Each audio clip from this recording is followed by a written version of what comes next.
It is the News Blitz with Randy Wang on Talk Radio 790 KABC. We're here every single day from 5 to 6 talking about the local issues that matter to you most and taking your phone calls at 800-222-KABC, 1-800-222-5222. Your emails as well at randykabc@gmail.com. That's randykabc@gmail.com. Well, Gavin Newsom has been wanting a lot of your attention this week. He did 3 days in a row of press conferences. On Sunday, he went to Hollywood and talked about more than doubling the California film and television tax credit, which hopefully that works out, although a lot of productions are still going to be moving to Georgia. Tuesday, he had a press conference on Zoom that had massive technical difficulties with the CHP, where he was talking about their success in dealing with organized retail theft and street takeovers. Yesterday, he went down to Skid Row and had a press conference with Karen Bass to talk about all the money he's going to be sending to LA County to solve homelessness. And today, it was no press conference, but Gavin still needed some attention. Maybe he's a little jealous of the national spotlight being at one of his good friends and colleagues, Kamala Harris. But Gavin Newsom, through his social media accounts, put out an executive order that's going to dramatically change your life if you live in California. Because the graphic says, Governor Newsom issues executive order tackling rising electric bills. Gavin's going to do something about your out-of-control SoCal Edison bill or your LADWP bill, or if you're listening in the Bay Area, your PG&E bill. How about that? Now, here's the thing with Gavin Newsom. Gavin loves a big, flashy headline, and nothing creates a big, flashy headline like an executive order, but the details are usually pretty light. Like when Gavin Newsom issued his executive order to start clearing all homeless encampments now. That executive order lightly suggested to counties that they should clear homeless encampments. So we're going to do something that a lot of people won't do. We're going to actually click on the press release. We're going to see what this is, because whether you like him, whether you hate him, the thing about Gavin Newsom is the guy loves a splashy headline and doesn't really follow through with a whole lot of details. He loves to talk about how much money we spent on this, how much money we spent on that, but we don't really ever see the result. We don't see the follow through, but boy, does he love making these announcements. Cost of living is issues number 1, 2, and 3 in the state of California. And one of the things that contributes to your cost of living is your energy bill, is your electric bill, your heating bill. Gosh, you remember, what was it, the beginning of 2023, when for some reason SoCal Gas thought it would be a good idea to sell all of their stock to Europe and then jack up the prices for us when we were turning on our heat? That ruined a whole lot of people's years. That made a whole lot of people go broke, and the state was really slow to respond to that. You're seeing the big energy utility monopolies like SoCal Edison and PG&E getting approved for rate hike after rate hike after rate hike. But where's the relief for Californians? Not only that, but the Assembly passed a bill that the CPUC is implementing, I believe, next year, where there is now going to be an additional fee on your electric bills based on how much income you make. So let's find out what Gavin Newsom wants to do to lower your electric bills. Although it doesn't say Gavin Newsom issues executive order to lower your bills, it says Gavin Newsom issues executive order to tackle rising electric bills. Although the tweet, because nobody calls it an X, Governor Gavin Newsom signed an executive order designed to reduce electric costs for Californians. We're bringing electric bill relief to consumers all across the state while maintaining our commitment to achieving carbon neutrality and 100% clean energy by 2045. So I've done the impossible. I actually clicked the link to the press room to see what this is. In big, bold letters, what you need to know. The governor signed an executive order to help curb rising electric costs and provide electric bill relief. Today, Governor Gavin Newsom signed an executive order designed to reduce electric costs for Californians. How? The governor's action encourages electric bill relief while maintaining the state's commitment to achieving carbon neutrality and 100% clean energy by 2045. Their action comes as millions of Californians received an average credit of $71 on their October energy bills from the California Climate Credit provided by the state's cap and trade program. $71 covers a sliver of the massive bills that you have experienced up through October because it was really hot and really humid. And if you weren't running that air conditioning all day long, you were miserable and probably bitter. Okay, so far, we haven't seen any details. Let's get to the next big headline, tackling rising electricity costs. While California has been successful in keeping electric bills lower than many other states on average, thanks to decades of work advancing energy-efficient standards. Okay, I'm going to have to fact-check that one. But the first I've heard of that our electric bills are cheaper than other states. Could be true. I'm going to have to look into that. Californians have seen their electric bills rising in recent years. In fact, for PG&E people, it goes up like 3 times in a month. A major driver has been critical utility wildfire mitigation efforts that have accelerated to match the pace of the climate crisis, as well as several programs added over time. Okay, now I'm getting a little worried because what is happening specifically in Northern California, but has been talked about in Southern California, is the big cause of the biggest wildfires that this state has seen has been the aging garbage infrastructure by PG&E and SoCal Edison, leading to some incredibly destructive fires. And one of the solutions in Northern California, since so many of these fires were sparked by faulty power lines that either got blown over with wind or a tree fell on them, is maybe it's time to underground. And so PG&E, after Gavin Newsom bailed them out, put out a whole release. We're going to be undergrounding 10,000 miles of wires, which is actually not a lot considering how massive this state is. But because PG&E claims that it's incredibly expensive to do that, and I'm sure it is, although in the long run, it's probably going to save everybody a lot of money, PG&E is passing on that cost to you, the consumer. SoCal Edison, I don't think they're doing any undergrounding, but if they would make sure that they pass on that cost to you, the consumer. And what's interesting, at least to me, unlike a municipal utility where the costs and the money that gets made goes right back into the city, these private companies, whether it be PG&E or SoCal Edison, they are raising rates left and right. And yes, they have more expenses because of the undergrounding, but PG&E has also been seeing record profits. Boy, who have I heard talk about record profits and ripping people off? Well, that's right. It's Gavin Newsom, but it's about the oil companies, not about the electric monopolies.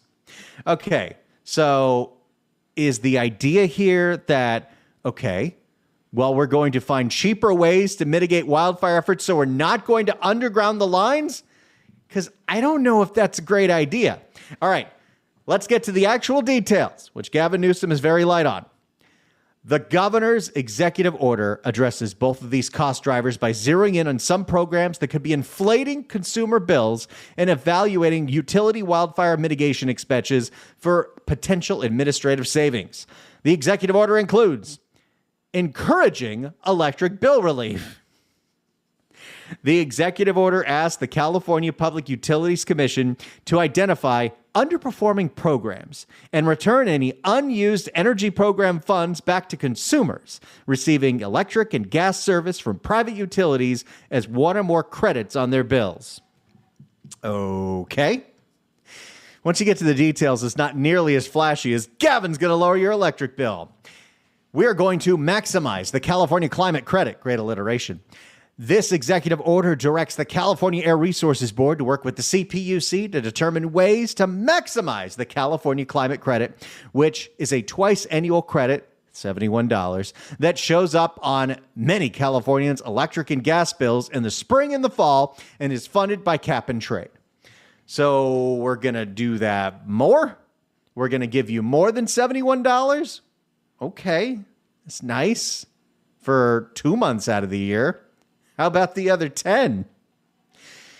Manages and reduces electric costs for the long term. The executive order asked the CPUC to evaluate electric ratepayer-supported programs and costs of regulations and make recommendations on additional ways to save customers money. That means nothing.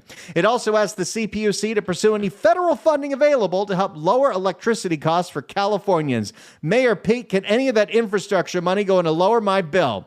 Additionally, the executive order directs the California Energy Commission to evaluate electric ratepayer-funded programs and identify any potential changes that could save Californians money on their bills. So far, this doesn't mean a whole lot. So far, this executive order means we're going to research ways to maybe save you some money in the future, and maybe we'll give you that $71 credit 3 times a year.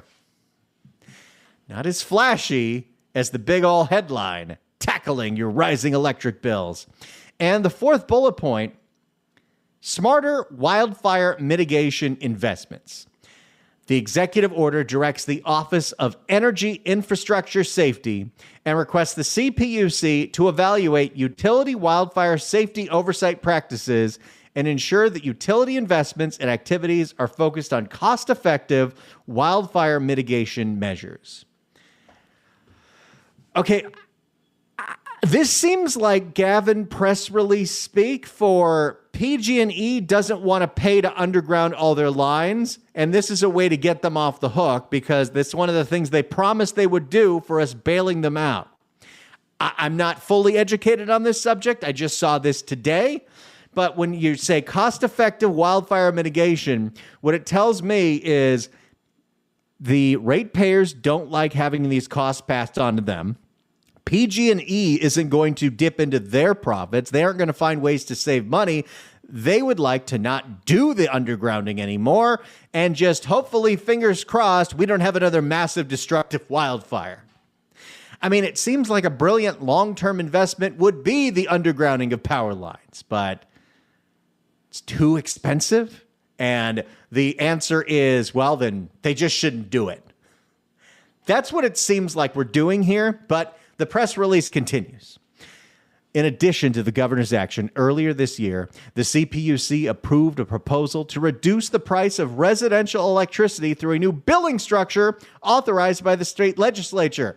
Okay, that is the bill that the legislature passed, that the CPUC would have to come up with a flat fee that would be based on your income that you would have to pay in addition to your electric bill. So if you happen to be one of the poorer residents of California, yes, you would see a lower bill. But if you happen to be middle class or you happen to be doing well, you're going to be paying more on your bill.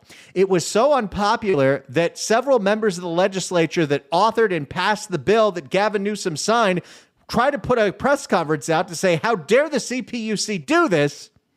But they're the ones that wrote the bill. So that doesn't make a whole lot of sense either. This follows actions in recent years, such as providing direct relief to consumers and using state funds rather than ratepayer monies to develop a strategic, reliable reserve to maintain the electric grid reliability during extreme conditions.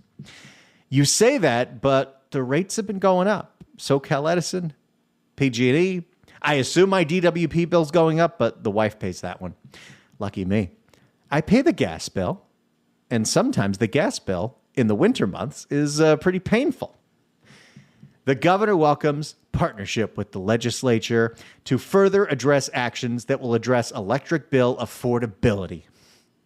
Californians expect us to take a hard look at their monthly energy and electric bills and deliver reduced costs and savings for the long term, said Robert Rivas, the Assembly Speaker.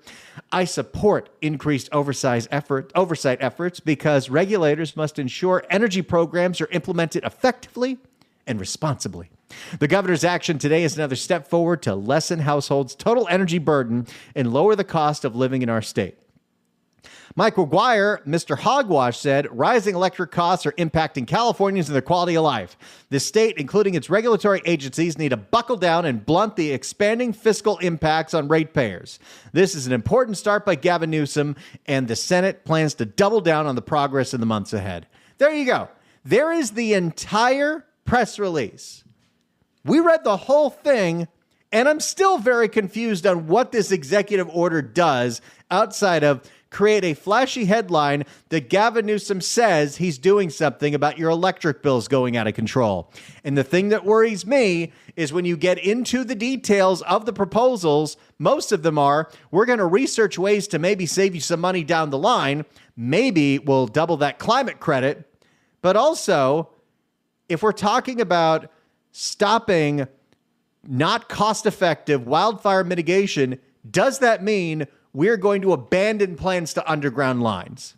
Because I think that in the long term seems fairly foolish. It's the News Blitz with Randy Wang on Talk Radio 790 KABC. Gavin Newsom signed an executive order that's going to reduce electric costs for Californians, or at least that's what he promises. We'll see what the results are, but I read the executive order, and it seems like he just doesn't want PG&E to have to pay to underground those power lines. So that's fun. Let's go to Dale in Culver City. Dale, hello. Hey, Randy, good to talk to you again. You know, I think part of the wildfire thing that really happens when the Edison gets a spark is that nobody ever cleans up the dead trees. I think that the California legislature has decided, you know what, it's easier just to have the insurance people pay for the damage that the wildfires cost than having our guys go out there and cutting down trees and keeping the forest clean and fighting with the environmentalist whack jobs. That's just one. Well, and the result of that is that now the insurance industry doesn't want to do business here. Exactly. So anyway, it'd be nice if the power lines were underground. That would be real nice. That seems like a long-term investment that maybe one of these bond measures should have been funding if the private company says, oh, we don't want to pay for that.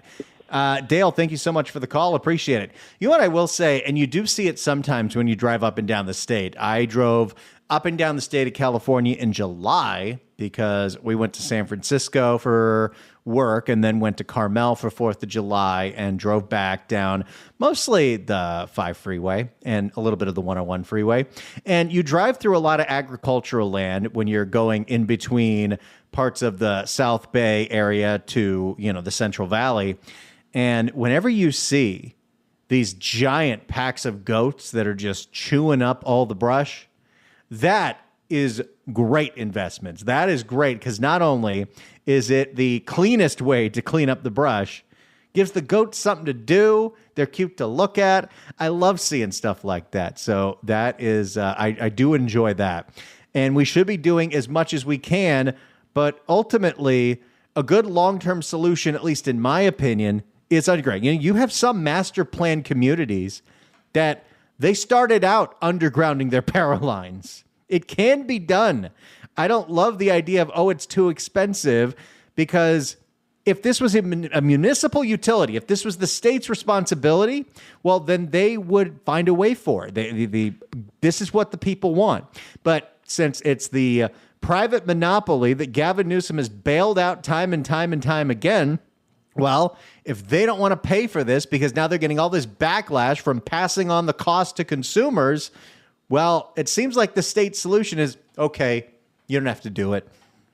Because ultimately, another massive wildfire is going to cost a heck of a lot more than if we just undergrounded the lines.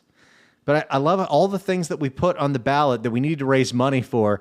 How much is it really going to cost to do this throughout the whole state? It's a one-time charge, and it could save lives and livelihoods. But there you go. Gavin Newsom kind of working to solve your energy bills, but no. When we come back, we continue our coverage of the election with talking to more of the local candidates. We'll talk to a candidate from the Assembly. His name is Tony Rodriguez. He's running in the Sunland Tahunga area for the Assembly, and he'll be here next. It's the News Blitz with Randy Wang on Talk Radio 790 KABC. It is the News Blitz with Randy Wang on Talk Radio 790 KABC. We're here every single day from 5 to 6 talking about the local issues that matter to you most and taking your phone calls at 800-222-KABC.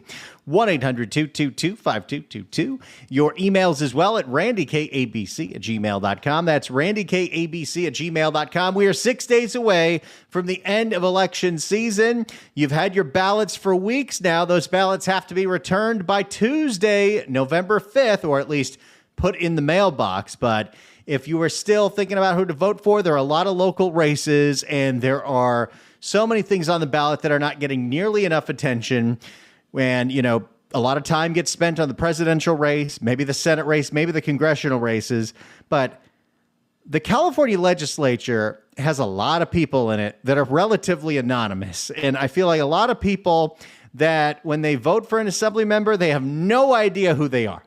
Because I could tell you right now, I have no idea who my assembly person is. So it's time to educate who's on the ballot. And one of the candidates that is running for assembly in the 44th district, which is part of the Sunland-Tahunga area, is Tony Rodriguez. Tony Rodriguez, welcome to the News Blitz.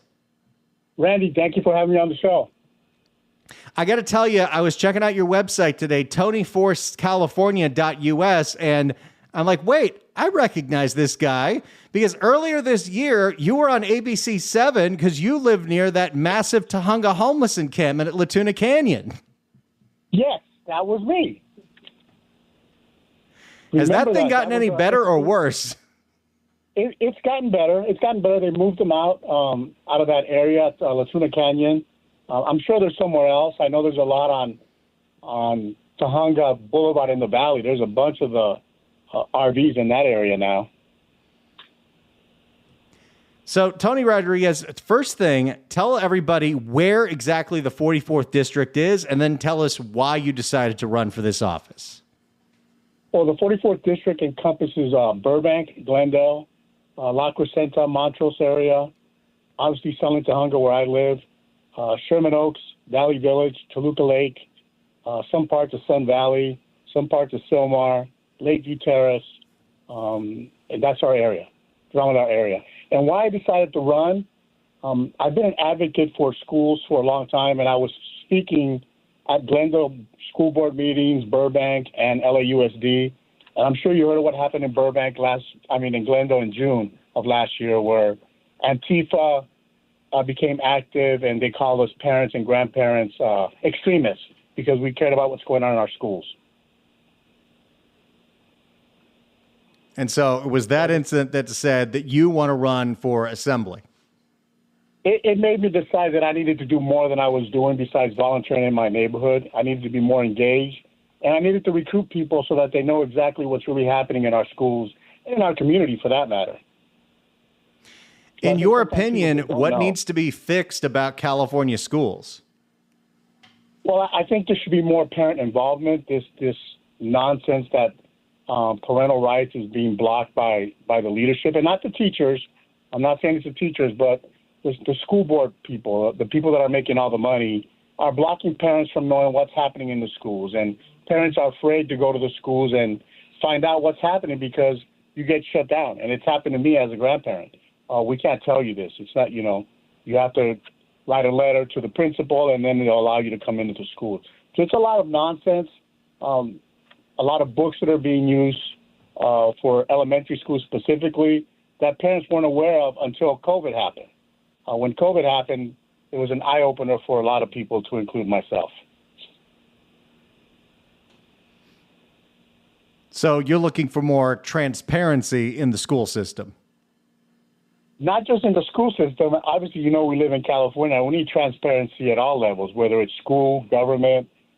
We need to know where all the money's going and who's getting all the money. Instead of that's something famously we don't know. I mean, you look at what happened in the legislative session this year. There was a bipartisan bill to audit the $25 billion we've spent on homelessness, and Gavin Newsom vetoed it. Of course he did. I mean, he's got 2 more years to do damage to California, and we need to have an assembly that's able to fight back and push back against him and his leadership team up there. I mean, think about this. How do we not know where $25 billion went? We don't. How do we not know? Right? I'm sure you would know if you were missing money from your account where it went. but they just don't want us to know. And, in LA County, LAFA runs a lot of this homeless issue. And as you may know or may not know, they were developed in 1991 out of necessity, but no plan whatsoever on how to accomplish the job we gave them, except high salaries for the people on the board of LAFA. So there's a lot of things that we need to. There's got to be more transparency when it comes to money, what we're doing with it, who's getting the money, and what they're doing with the money. And we can't keep doing this, approving more money, whether it's through fees or taxes, the same way we've been doing it. It's not making any sense. It hasn't worked since 91. What makes us think it's going to work now? Homelessness is on the ballot in Los Angeles County through Measure A, which would be a doubling of the sales tax hike that came in Measure H and would make that permanent. Do you support or are you opposed to Measure A? I oppose Measure A, and I oppose it because I don't want to spend any money until I know where everything has gone, who's gotten the money, because it's going to be the same old people getting the money.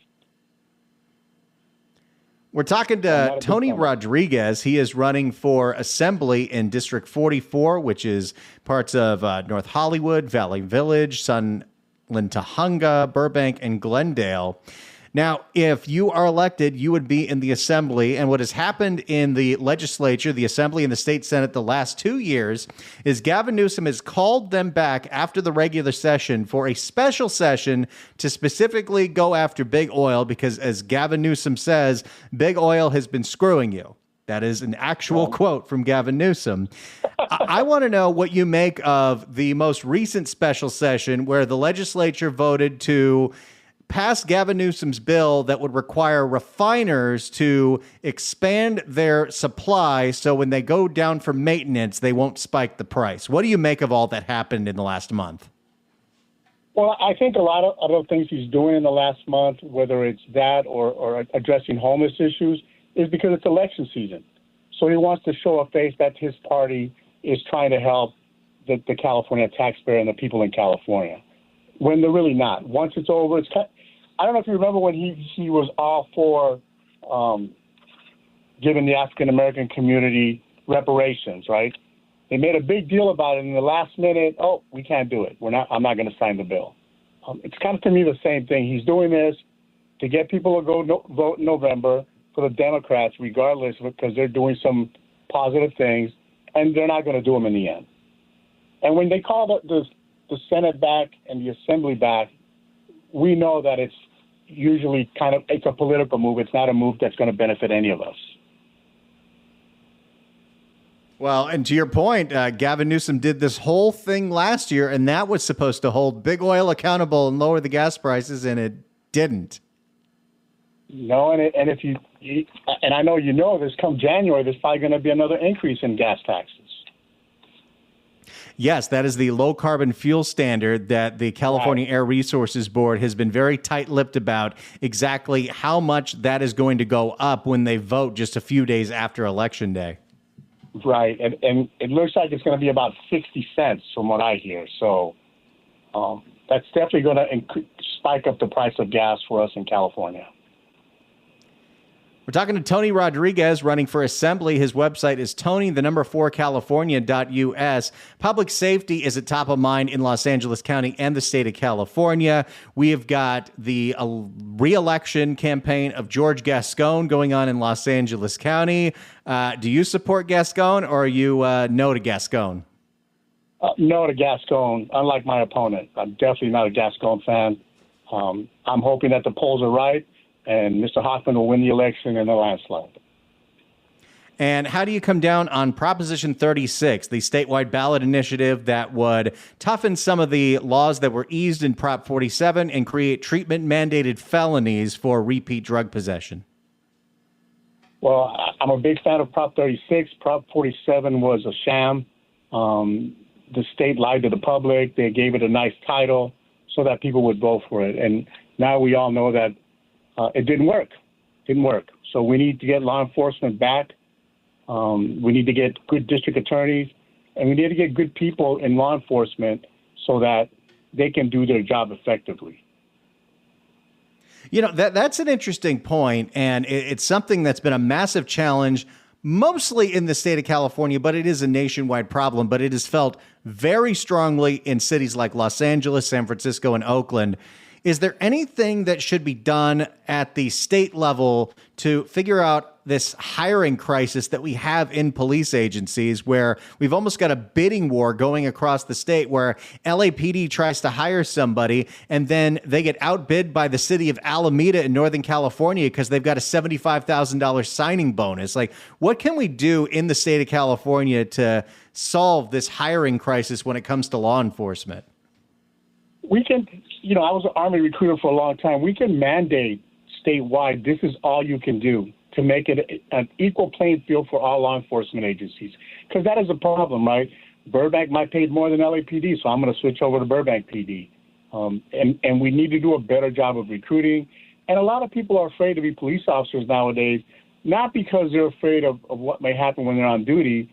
They're afraid they might get sued or, because they did something that other people might deem inappropriate. So there's more of the recruiting problem than just the money. It's also their concerns, right? A big city like LA, people are getting sued left and right for any reason anymore.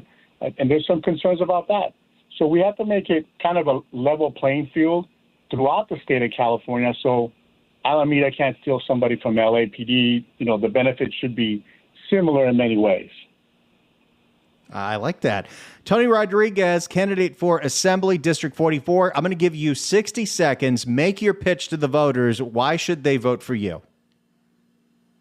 Well, I would say they need to vote for me because we need a common sense approach in California. And I know we all have common ground. This idea that we're not together, that we hate each other because you're a Democrat or Republican or independent, it has really been pushed by social media, by the current leadership. We have common ground. We all believe in public safety. We all believe that gas prices are high. We all believe that families are super important, right? People get caught up. The nuclear family to me means there's parents and kids. It doesn't mean mom and dad. It means parents and kids. We need to get over all this craziness that has on and just have a common sense approach to everything. And like I tell anybody I speak to, I truly believe government begins in our homes, and how we manage our homes and our family should be an example to the government how we want to be treated as citizens. There you go. Tony Rodriguez. He is running for Assembly. He is going to be in the 44th District. You can check out his website at Tony4California.us. Tony Rodriguez, thanks so much for coming on, and good luck next week. Thank you, Randy. Thank you for having me on. I appreciate it. Thanks so much for coming on. It's the News Blitz with Randy Wang on Talk Radio 790 KABC. It's the News Blitz with Randy Wang on KABC. My thanks to Tony Rodriguez for coming on the show and talking about his candidacy. We are almost there. It's the end of election season, and we're going to be broadcasting live on KABC, 7 to 10 p.m. John Phillips and myself, live on KABC, live on KSFO, and some of it's going to get broadcast on KMJ in Fresno, a statewide election special, also covering the election results nationwide. That's coming up next Tuesday. It's the News Blitz with Randy Wang on Talk Radio 790 KABC. It's the News Blitz with Randy Wang on KABC. Let's go to Bill in La Cañada. Bill, hello. Hey, Randy, Tony Rodriguez is right on. And he talked about common sense in the schools. Now, if you're a parent, does this sound like common sense? This is a document that a 12-year-old girl gave me a couple years ago from La Cañada Unified, and I sent a copy to your producer, Luis Segura, and Leo Terrell last year. No matter who you are attracted to be sexual with, you have a responsibility to practice safe sex with your partner. 12 years old. That sounds like it came from the LA County Department of Public Health. Right. So Rodriguez is not BSing you when he talks about the lack of common sense.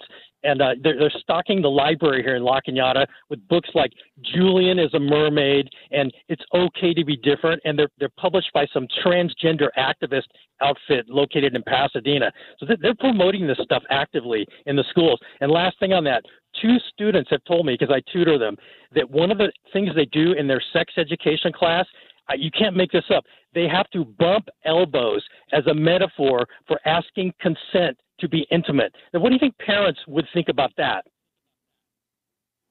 That's a weird one. I'm glad I don't have kids. I couldn't have said it better. Bill, thank you so much weird. for the call. Appreciate it, buddy.